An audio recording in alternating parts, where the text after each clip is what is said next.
গোপালের আইন। গোপালের সরস সূক্ষ্ম বুদ্ধির কথা চারিদিকে লোকের মুখে মুখে ঘুরত। তার যেমন ছিল উপস্থিত বুদ্ধি, ঠিক তেমনই ছিল সূক্ষ্ম বিচারবোধ। গোপাল ক্রমে প্রবাদ বাক্যের পুরুষ হয়ে উঠেছিল। একবার গোপালের এক প্রতিবেশী একটা মামলায় গোপালকে তদারকির ভার দিল। গোপাল উপযুক্ত পারিশ্রমিক পেয়ে মামলাটির তদারকি করতে শুরু করলো। গোপাল প্রথমটায় সময় নেই বলে অস্বীকার করেছিল, কিন্তু প্রতিবেশীটির বারবার অনুরোধে তাকে শেষ পর্যন্ত মোকদ্দমাটি হাতে নিতেই হলো। মামলা চলল পুরোদমে, কিন্তু শেষ পর্যন্ত প্রতিবেশীটির মামলায় হার হলো। ভদ্রলোক তখন প্রায় কাঁদতে কাঁদতে গোপালকে বলল, এ কি করলেন গোপাল ভাই, আমার যে সব শেষ। গোপাল তখন তাকে বলল, দেখুন, আপনি ভুল করেছেন।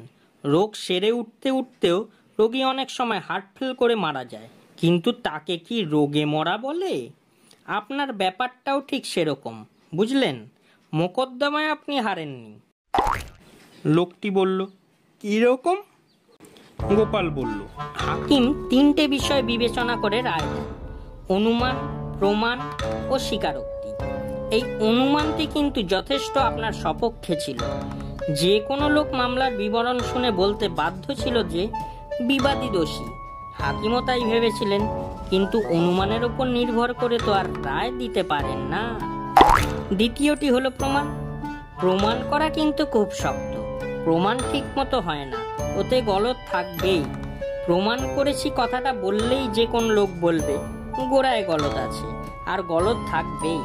বিপক্ষের উকিল আমাদের সব অকাট্য প্রমাণগুলি ওই গলদ দেখিয়ে মিথ্যে প্রমাণ করে দিয়েছে। তৃতীয়টি হলো স্বীকারোক্তি। আসামি যদি ভদ্রভাবে নিজের দোষ স্বীকার করে নিত তাহলে আর কিছুতেই আটকাতো না, কিন্তু আসামি লোকটা এত অভদ্র যে কোনো মতেই স্বীকার করলো না তার নিজের দোষের কথা। তাহলেই বুঝতে পারছেন এতে আমার দোষটা কি ছিল। মামলাটি জেতার আগেই হার হলো। রোগ থেকে সেরে উঠতে উঠতে হার্ট ফেল, এতে আমার কি দোষ বলুন?